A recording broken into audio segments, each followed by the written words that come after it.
Autism Spectrum.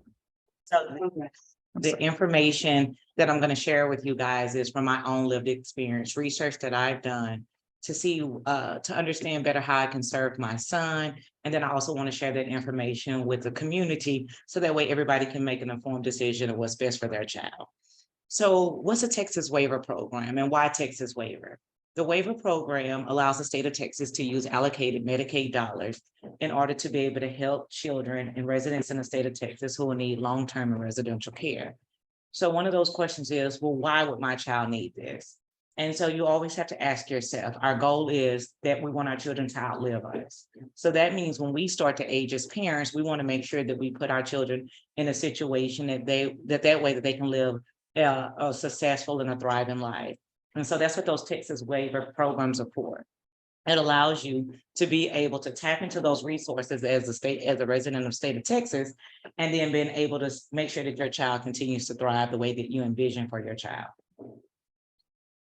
So some of the benefits of your Texas waiver programs, and what is it when you're saying Medicaid allocates, what does those dollars look like?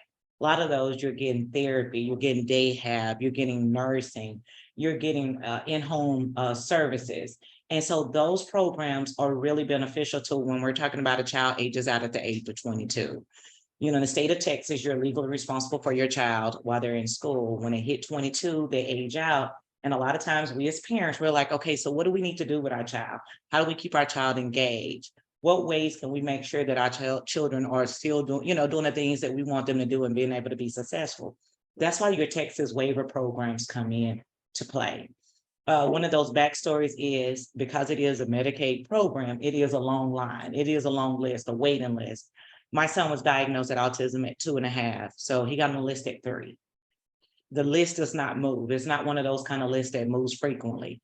So I always tell parents, your goal is, as soon as your child has any type of diagnosis or disability, get on those interest lists, waiting list early on, because that way it ensures that your child be able to get the resources that they need when they age out. So it's a lot of waiver programs. And so a lot of them that you might be familiar with or you've heard of. We got community living assistance and support services. It's also known as CLASS. So a lot of people are familiar with CLASS who have special needs, and that allows a lot of your resources to be able to come in. We also have your deaf, blind, and multiple disabilities, and that is for your children who are deaf and blind, who also need extra resources that are available that can cause a financial hardship on parents.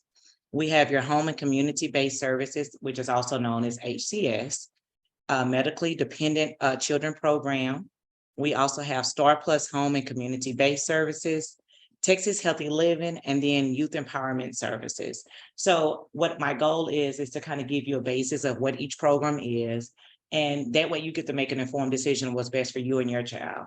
Like I said, I don't work for the state of Texas. I'm just a parent that's sharing my lived experience.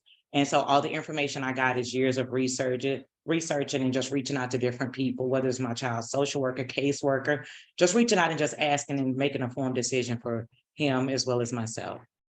So community living assistant support services. CLASS supports individuals with an intellectual disability or related condition.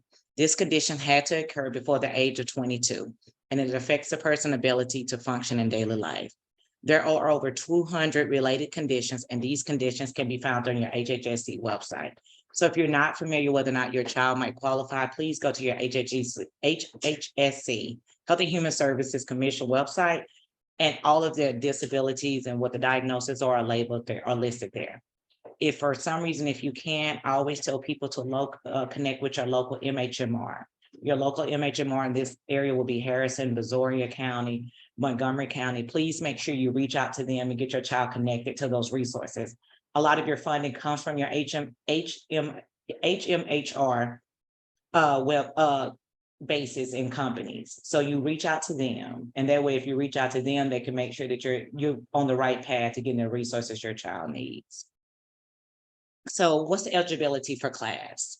An individual must also have substantial functional limitation, at least 3 of the following: field, learning, mobility, self-care, language, self-direction, independent living, age 12 and older, and based on a child's income. This is one of those programs that your child income does play a factor in it. So if your child is getting any type of income, whether it's child support, SSI, this waiver program is one of those ones that can determine whether or not your child will qualify for these programs. So like I said, if there's any additional questions, I always say, reach out and go to HHSC website, reach out to your child. If your child is currently a minor and they get Medicaid, or if your child is 18, 19, reach out to those resources, and that way they can make sure that they point you in the right direction. Remember, we're our own children's advocate. It starts with us. We get to use our voice to be able to advocate for our children. And then the services that are provided under the CLASS program, you get adaptive aids, you get auditory enhancements, behavioral support, case management, cognitive rehabilitation therapy, dental services, dietary services, and employment services. And we know that a lot of times, especially when our children age up, a lot of times your Medicaid, or it doesn't cover your dental. So a lot of times we know that special needs children a lot of times have sensory issues. And so that means they need to go to the doctor more frequently, or to the dentist. And so that's why these waiver programs allow you to be able to tap into those Medicaid doctors to be able to give your child those resources and go from there. And then some of the services that are provided, they do minor home modification. Sometimes the minor home modification might be like, you need a wheelchair. Or my son was a runner. So when he lived at home, that was some of the modifications of a locked window or an additional locked door, making sure that he didn't escape from the home. So it is resources available out there. You just have to use your voice and just ask and say, which way can I maneuver, and go from there.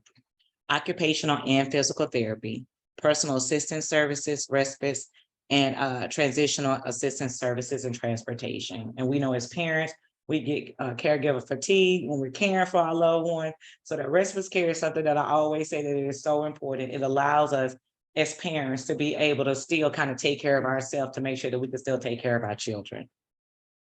And then a service that's unique to CLASS is it has the family services, support family services, and many of the specialized therapies.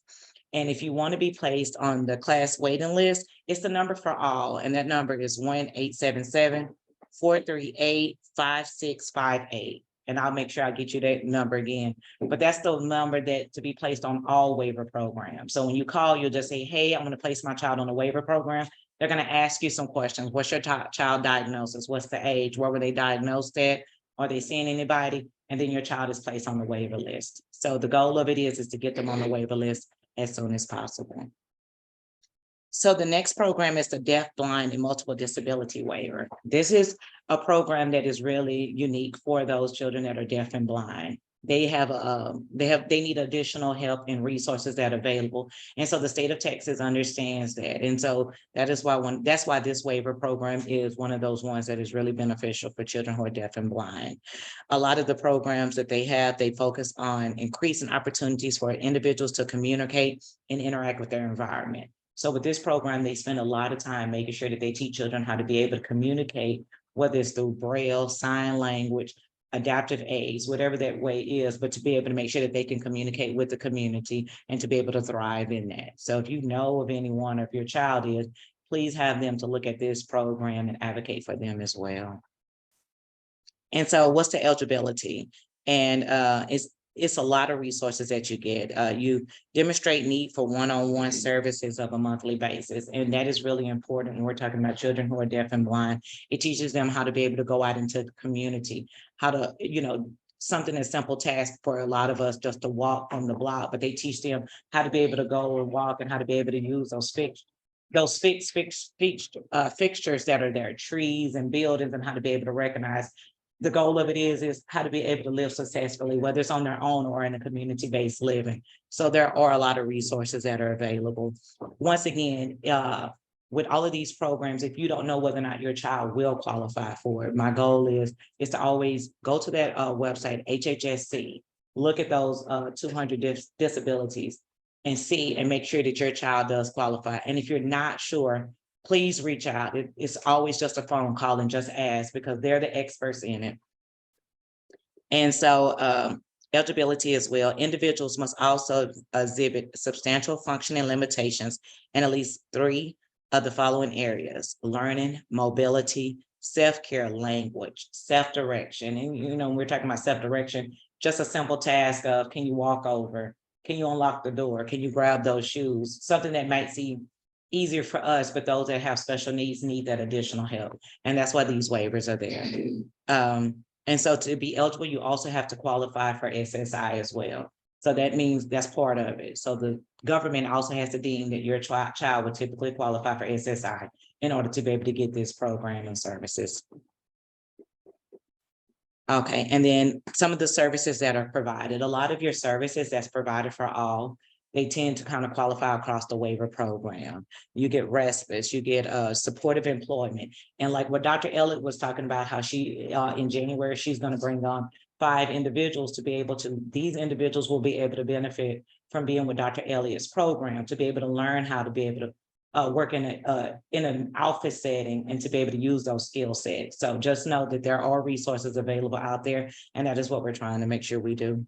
You get speech, hearing, and language, community first choice, and personal assistance care. And that means somebody can help provide for your child that's in the home. So if you choose to continue to work, the government allows you to be able to use this program to be able to take care of your loved one while you're at work, and that way you can continue to make income from your family. So once again, a lot of these programs are really beneficial, not only to the resident or not only to the special needs child, but also to the family members as well. So home and community-based services, HCS, and the goal of it is it's home and community-based. So once again, you have to have a child that has to have an intellectual difficulty, meaning they have to be considered an IDD. So with these programs here, once again, the goal of it is to keep the child in the home. That's why it says home and community-based. So the goal of it is I'm going to keep you in the least restrictive environment, and the least restrictive environment usually is your home or something that resembles your home. So it may be what you see in your group home, just like your class. A lot of times you'll see group homes and you'll see them that resembles a home. So that's why these programs are really important. That's what HSC does. And some of the you'll get natural supporters that include family and neighbors in your community. So the eligibility is who can get HSC and may be available to any Texas resident not living in an institutional setting. So that means you can't be anywhere your state school. So anytime that you're in the environment and you're in the state of Texas, you're eligible for this. You have to have an IQ of 69 or below. Usually your IQ for a child before the age of 22 is usually determined by your local school district. And so you can always use that paperwork to be able to help you with a lot of these programs. So we as parents, we keep every program, we keep every diagnosis. Every time we see a doctor, whatever the doctor gives us, we make sure that we keep it. So we all probably got stacks of all type of paperwork. So that paperwork that we get, we can utilize that to be able to help our child and advocate for our child. And they have to have mild to severe defective and adaptive behavior, and is eligible for a Medicaid benefit. So typically this child, when you're talking about Medicaid benefits, does this child typically qualify for Medicaid?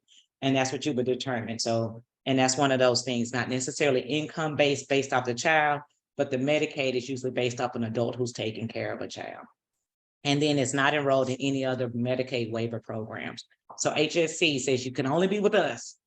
Can't be with anybody else, you just get to be with us. And so that's one way that you get to know. And so that's why I said you'll tell a lot of difference between the different programs. Some of the services that are included are your group homes. So if they can't be in your home and you want your child to have to be an environment that resembles your home, group homes is one of those ones that a lot of people like. They like the smaller setting. They like the fact that a child has their own room. They don't have to share a room. And so they have the structure. Host home and companion care. That means somebody hosts your child in their home. So instead of your child living with them, they might be the only person that's in the home. So they invite your child in as a family member. A respite service, day have nursing service, dental services, social work, occupational therapy, cognitive rehab, adaptive aids, and transitional services. What Dr. Elliott was talking about, this is one of those other programs that you can get your child to go and be able to learn marketable skills, to be able to hold some type of job and to be able to thrive. So it is resources that are available. So all of these programs can tie into what do you envision for your child? And the waiver program is there to help support your child. And then we have your STAR+ home and community-based services. It provides services for the adults aged 21 and older. And I just want to say the other programs, your child does not have to be 21. So your child can get class under the age of 21. Your child can get the deaf and blind HCS, But this program right here is, you know, you get to be 21 years of age or older. So this is for our older children who might not necessarily got on the waiver list in time, but you have these resources that are available for your child. And this program sometimes is called the STAR+ waiver. So you'll see it and you'll be like, you're getting additional Medicaid benefits that you didn't get early on. So we're going to target you. We're going to look more at you being older and what you need. And then some of the services that are provided are your personal assistant services. That means being able to have a personal assistant to be able to help you and help your child out in whatever way that you deem and need for your child to be able to thrive. Respite care, home nursing services, home delivered meals, minor home modification. So this could be a child that chooses to live on their own. They say, you know what, I don't want to live with mom and them anymore. I want my own place. This program here allows them to get those delivered meals, get somebody to come in and clean and cook for them to give you a peace of mind. And remember all of these goals, and I mean, all of these waivers we're looking at, we're adults with children. And if we age up, we want to make sure that we know what's best for our children and make an informed decision. And then that number to call for any additional information is 877-782-6440. And you get pharmacy, speech, and occupational therapy. They're all tied into these programs as well. And then your Texas Home Living Waiver. The persons eligible for this program must live in their family home or their own home. So this is one of those ones for those children who still live at home, and we want to know, okay, where can we get some additional help from? This program is for those children that are still living at home or live in their own apartment, and it has to be theirs. Parents' income is considered in determining a child's eligibility, as well as a child's income. So if a child works or they get any type of government or child support, or any type of resources, residual, anything like that, their income will tie into this program. And the family must be eligible for Texas Medicaid, the same rules. They're going to look at your financial income to make sure you traditionally will qualify for Medicaid. And then these are some additional resources that are available. Texas Home Living services are intended to supplement rather than replace services. So it's meant to supplement, not to take away. So it's an additional helper from other programs such as Texas Health Steps or from natural supports, including family, neighbors, and community organizations. So if you're already getting some resources and you're like, you know what, I need some additional resources, this is a program that will be beneficial to somebody who's living at their home and you want that additional help. And then the eligibility is you have to have an IQ of 69 or below, or an approved related condition with an IQ of 75 or below, has mild to severe deficits in adaptive behavior, is eligible for Medicaid, and is not enrolled in any other Medicaid waivers. So if you're in this one, you can no longer be in any other. So usually when you accept one waiver program, if you're on the list of all, then you have to remove your name off the waiting list for the others. And then what services? You get day hab, you get respite, you get employment. Ties back to Dr. Elliott and what we're doing in January to make sure that you know that all of these programs allows your child to be able to find a job and to be able to work, and whatever that looks like for your child. Dental services, behavioral support, community support, transportation, occupational therapy, physical therapy, speech, dietary, audiology, minor home modification, and adaptive aid. And then TMH provider can also provide personal assistance services. So that is really important for a lot of us who, if you do work outside of the home and you have a child that is aged out, it's always helpful to put your mind at ease knowing that it's somebody else who can stand in for you while you continue to work and have a career as well. And then we have the Youth Empowerment Service Waiver. And this is a waiver that is for children who are suffering from some type of mental illness. And this program right here is based on getting your community together, whether it's your teachers, your parents, whoever it is, and coming up with a plan of action about how to be able to reduce any type of symptoms that you do have and to go from there. So this is a really good resource for those who, not necessarily who are 22, but they're younger and they're going through. And we know COVID took a toll on a lot of people, especially our youth. And so this program right here is something that's really beneficial to our youth that we get to kind of tap into and go from there. And it's community, it's home-based, and it's any mental health. So you don't necessarily have to have a certain diagnosis of a certain mental health. If it's a mental health, you get to do this, and it's called a wraparound facilitator. So you bring different people in and those that can support the child. And when you bring them in, the team develops a plan to care for the child. It's a team decision of how do we want to move? What's our goal? The child gets a set. How long do I want to be in this program? What's my ultimate goal? So this program allows the child to be able to use their voice and say, hey, this is what I need. And this is what success looks like for me from those that are in my care.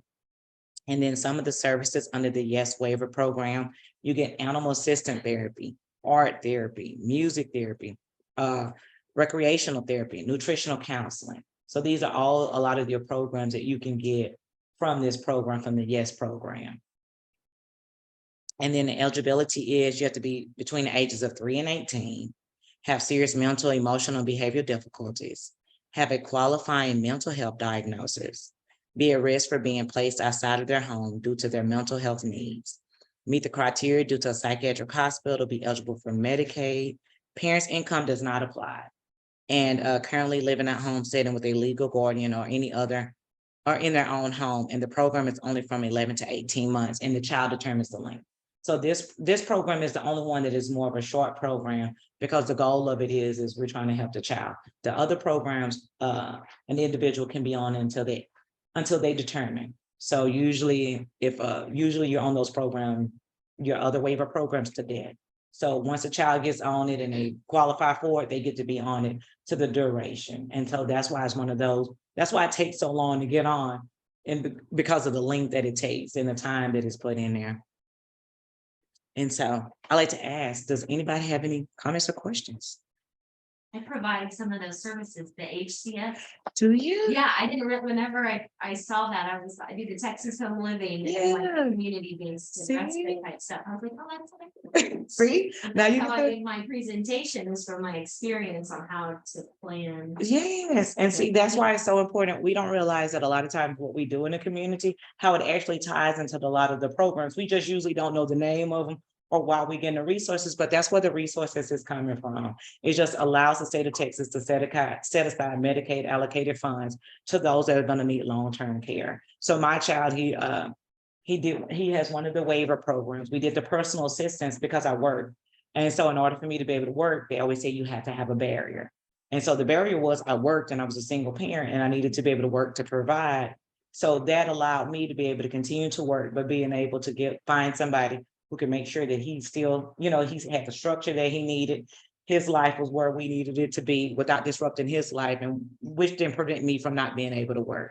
And so a lot of these programs are there for just not for the child, but also for the parents as well. And so they're so beneficial. I work with her about 28 to 31 hours. See? While her dad goes to work. Yeah. Yeah. Because mom has to work too. Yeah. So. And you have to find a barrier. That's one of the things they always say. What's the barrier?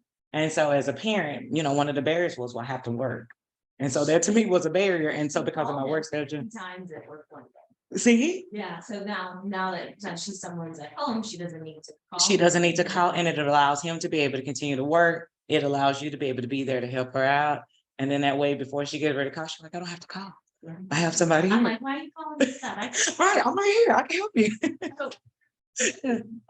Like the average wait time for these waivers. So my son got on when he was 3, and so he's 21 now, and he did not move until he was 12, and we got a special slot, and it was like an act of Congress. Like I kept a lot of paperwork showing that his behavior was disrupting not only the school, but it was disrupting the community, because literally my son was a runner. So it put him at risk.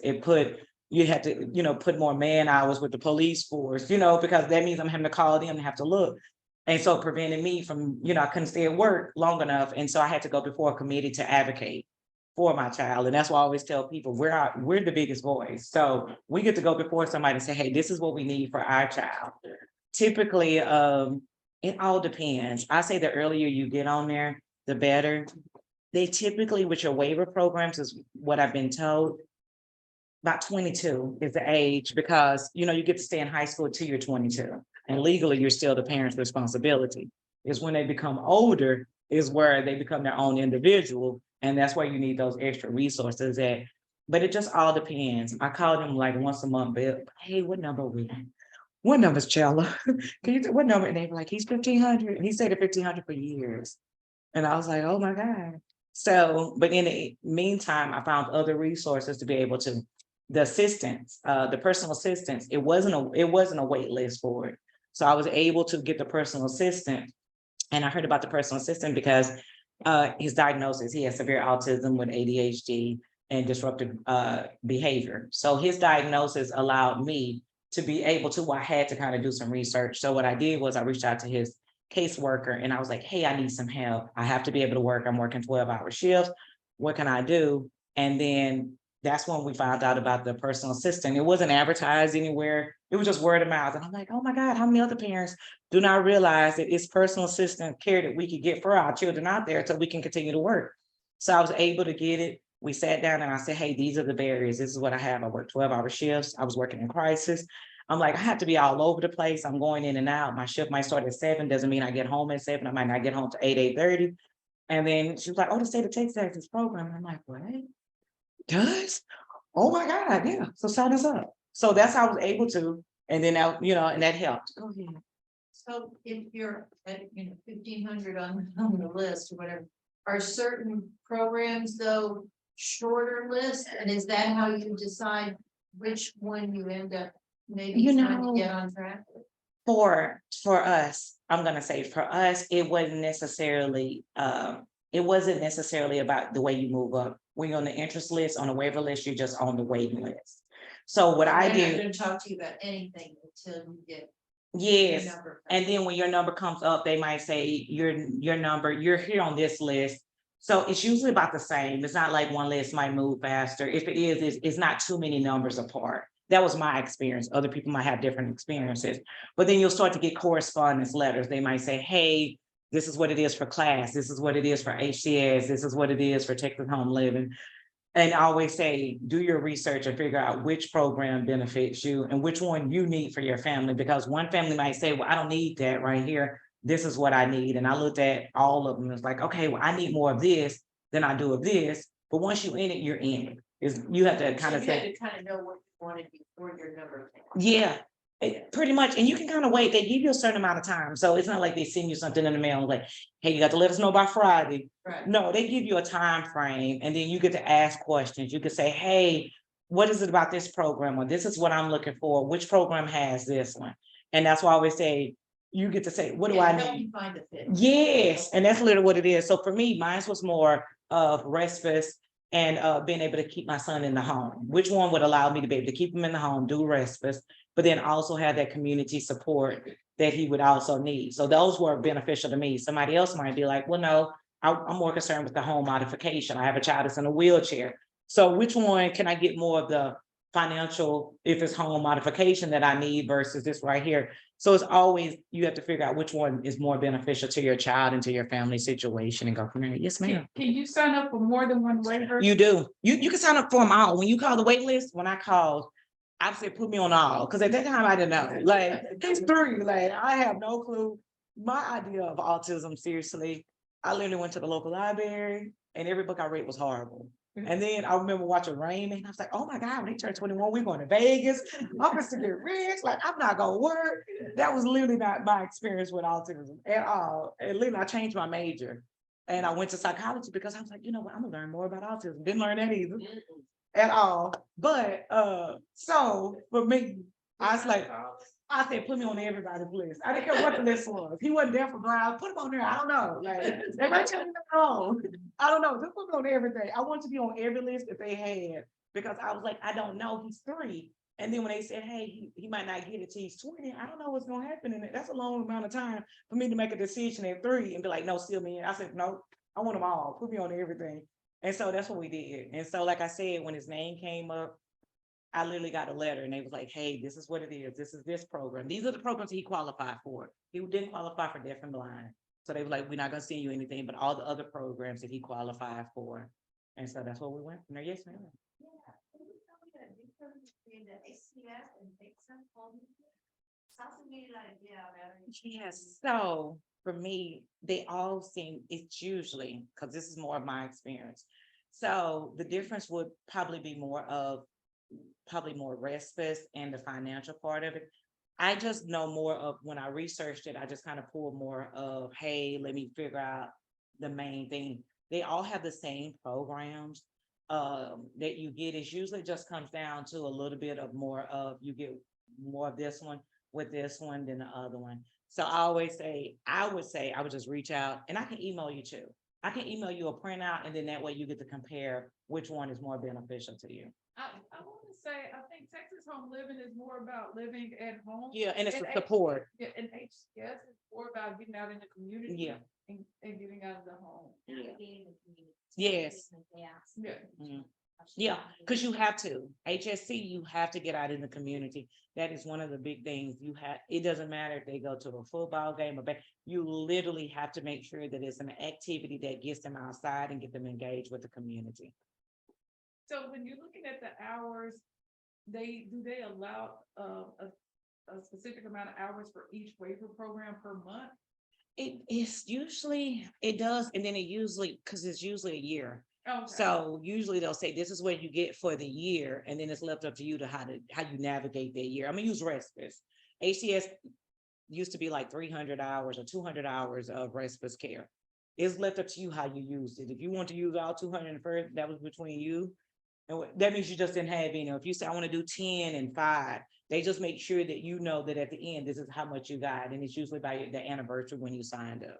Yeah, I know for mine, it was like, they'll say like 800 or so many hours. for Yeah. Programs, and I'm like, wait, what does that mean? Yeah. Do the weekly? Yeah. So the respite is one, you get the respite hours, and then you get the care attendant hours. So each hour is something totally different. So each program is based off hours. It's not necessarily units. It might be you have to take them out in the community for X amount of hours per month. What does that look like? So let's say your child program might say 10 hours. You might have to take them out once a week for 2 hours. And then where are you going? What are you doing? What activities are involved in there? Yes, ma'am. And does the state pay the service provider directly, or do they pay the family and then the family must pay? You can do it different ways, which different programs. Usually, most people say, hey, I'd rather for the agency to take care, have the state to pay the agency, so I don't have to worry about the overhead and go from there. Some people say, hey, I prefer to pay them and then send the money. It's so many different agencies out there. It could be both. Yeah, because like with the personal care, I'll talk about the personal care because that was my experience. The personal care, it was an agency that I used out of San Antonio. I hired the individual, I trained the individual. And then when it came time for me to be able to pay them, they submitted their paycheck to the people in San Antonio. They took care of the taxes. They took care of all of it. I didn't have to do any of that. No, which helped me out with a peace of mind. I was thinking that's a whole nother. Yes, which was my peace of mind, because then I could do one part of it without getting to the other things. And a lot of times, with situations, I like to have somebody else that they can call and say, hey, I didn't get this, versus, being me. So, but some people like handling it themselves. So it just all So it depends. didn't end up affecting your own taxes. Or No. All of this is separate. yeah, it's all- So yeah, so this is all separate. This right here is separate. They have some like consumer direct services. Yes. As well, so, for us, the Chrysalis Spectrum side, we provide personal assistance service, and that's out of pocket pay. Yeah. But some of our people that we take care of, they're on the HCS program. Mhm. And so when the HCS program doesn't pick up it, they'll pay us privately. Right. And we'll. See, that's what I was wondering, especially Yeah. the personal. Yeah. it's like- Yeah. And then it just kind of all depends on, the pay and Yeah. how much they're requesting and all this. Some people You pay hit like, a ceiling and then but still wanted additional. Mhm. yeah, Yes. then that's out of pocket. Yeah. Yes. So that's why I always say my rule of thumb is utilize those resources and to be able to be like, okay, what can I do? What can I not do? And then to be able to connect with people in the community who can offer those additional resources for you. And we also help out, because sometimes with COVID, it was already a high turnover rate for caregivers. Yeah. So some people hire us for like backup service or fill-in service, because their caregiver might need to take a vacation. Yeah. Or the kid might get sick. And the way that those waiver programs are signed up, you have like a primary person that can Yeah. take care, and then the agency can fall underneath, but it's like red tape there. Yeah. So some people use the service just for. And that was, backup. fulfilling. And that was one of the things that you had to, you just couldn't have one person listed. You literally, the agent, they always want to make sure that you have multiple people because you don't want to disrupt a child and adult. If you have one, what happens, like, they get sick. So that way you have a list and you can go through the list and be able to say, okay, well, they can't. And then it helps too with, from a financial standpoint too. You don't have to go through, hey, let me get you to fill out this information. They already have their information on file and it just kind of rolls with it. Yeah, so it works out, yeah. That works. Can you check to see if there's any questions online? Yeah, there you go, thank you. That's not my strong suit. Let's see. Well, I don't think there is. All right. Okay. So. Anyone have Any other questions? Are your slides available? Yes, we're gonna have these slides available online, on our website. You also have Eneatra's information. Yeah. Know if your contact information. Oh, I'll add it to it, yeah. We'll add that to it as well. Okay. Yeah. And this is also recorded. And so Yeah. you can see it. It's gonna be on our YouTube page as well as on our website. Yeah. And I'll make sure if anybody needs any additional information, I'll get you those links to those websites. Like I said, this was more of me doing me, what we do as parents. We find out and we go, and we be like, okay, let me ask questions. And so I thank you for your time. Thank you.